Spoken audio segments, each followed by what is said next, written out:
I can't think of a clever way to intro this game. Slay the Spire! My latest video game addiction.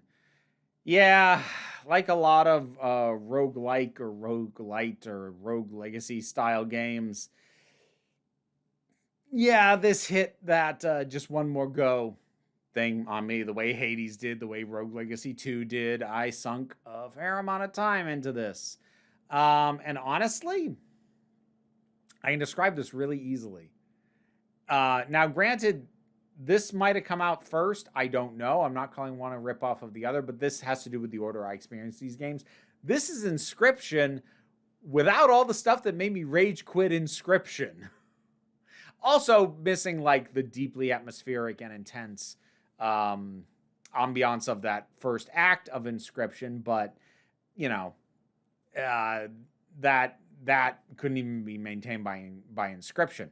But that gameplay of build the deck as you go, open up more things to be able to go into the deck as you go as well, so that you can have a better shot at building a better deck. Yeah, that's all here, and that's really fun and really addictive. I will say that, like, while this has an aesthetic, kind of a slightly dark fantasy aesthetic to it, there's rogues and burglars and slimes and cultists and weird tentacle creatures and whatnot, as you work your way through, and there's sort of a sense of doom, because that's very standard with games where you theoretically can keep playing forever. It's not deep thematically or narratively. The visual design is functional. It's not super impressive visually. And not that I expected like high-end graphics, but like, again, to compare it to Inscription put a lot more personality into its first act than Slay the Spire does. Slay the Spire is almost strictly buoyed by its mechanics, because the aesthetic and the music and the rest of it is like, it's fine. It's pleasant. It is unobtrusive. It gets the job done. But what's addictive about it is playing through it, getting to try out the different classes. And that's another thing that this has that Inscription doesn't, which is completely different deck builds. So I'm kicking my, I kicked my tripod. Whoops, sorry. So there's 4 different classes. You start out actually with only one unlocked, and then you unlock a second, a third, and a fourth. And each one is subsequently a little bit more complicated, which is a good pace at doing this stuff. Because I think if it had just dumped all of them on you at once, playing the game for the first time would have been like, I can't wrap my head around this. But the first one starts out with the Ironclad, which is just super simple. It's, each deck type has, in character type, has 2 or 3 main ways that you can go, like, here's the thing you can emphasize the most. And for the Ironclad, it is strength, i.e. making each attack hit harder, and defense, putting up a barrier to block incoming damage. That is the most straightforward that you can get with this thing. Now, like, you can unlock more cards to get a little bit more elaborate, but it usually just has to do with really pumping up those numbers as high as you can. But then you get something like the Silent, which is kind of a hunter kind of character. And then that introduces things like poison, or things like generating free to use cards that don't do a lot of damage, but you can generate a lot of them if you build the deck correctly. And then there's the Defect, which is more sci-fi-y and has this whole thing with these power cells that can do different things. You can have those activated, and you can activate more. And then there is the Watcher, which is sort of a monk kind of thing, and like you can be in a neutral stance, or a calm stance, or a wrath stance, where you do a lot more damage but also take a lot more damage. And there's these fun nuances of figuring out, okay, how hard, what one do I want to try and go with this time? How hard do I want to lean into it? Or am I going to try and balance, am I going to try and balance the poison with a decent amount of shiv work for the silent? Or am I going to go all in on one thing? And, you can have your plan, but then the random number generator might not cooperate in terms of what cards you come up with and you're able to get for your deck. But you also have just enough control over that. Because as is standard, you can, pick each time you go through a round, kill some monsters with the deck as you currently have it.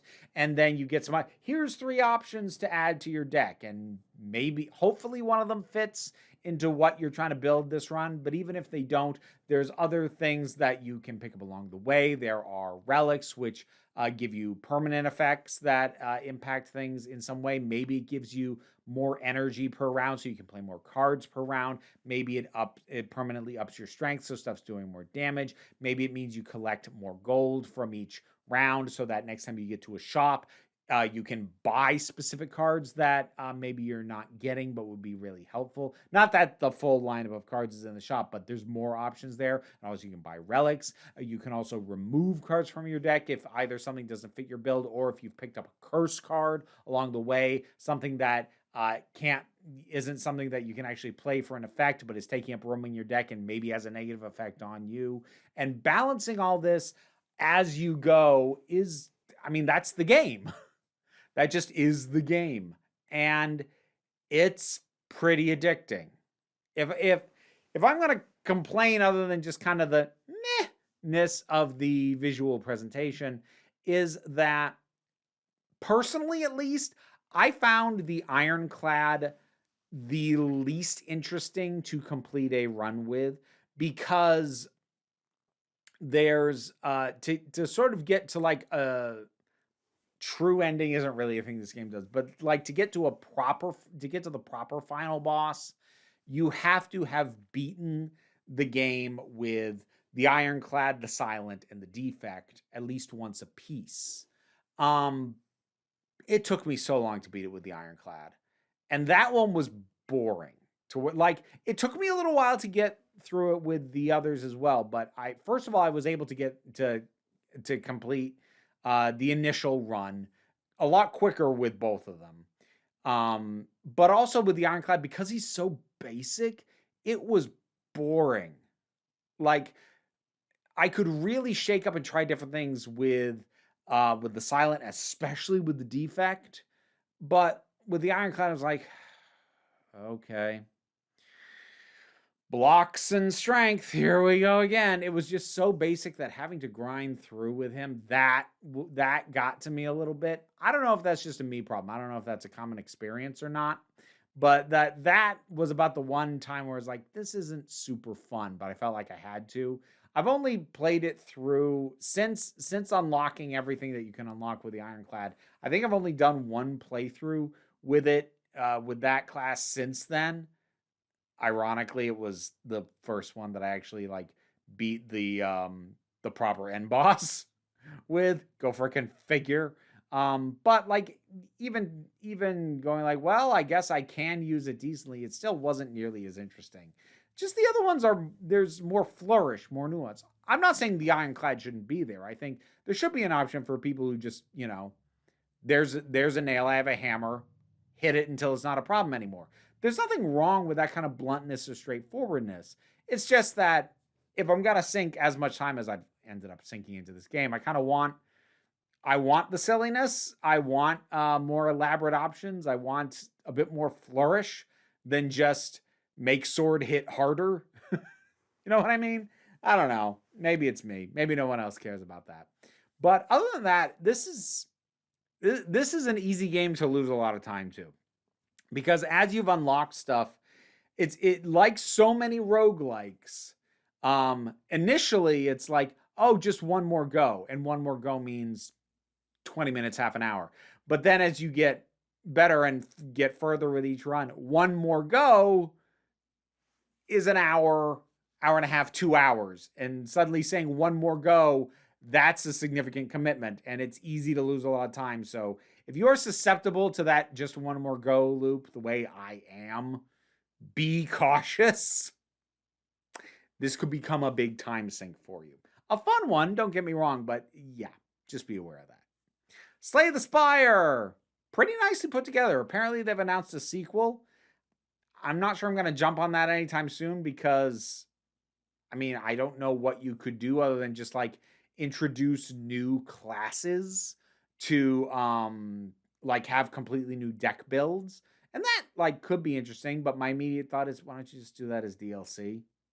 I don't know. But have you played it? What do you think about it? Whatever your thoughts are, drop something down in the comments. Let's talk about it. Patreon pays the bills and enables me to do this as my living. Even if you can't help me out that way, like, share, subscribe. Those all help me out as well. Don't worry too much about it, though. We take a relaxed attitude around here, so you can come on back next time you need a break.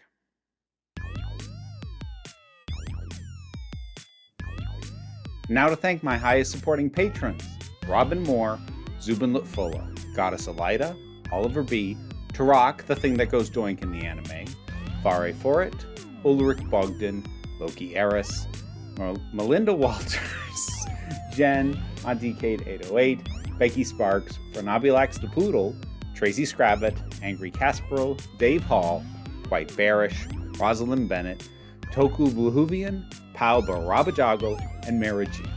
Thank you for your support and for keeping me and these guys fed. What are you doing?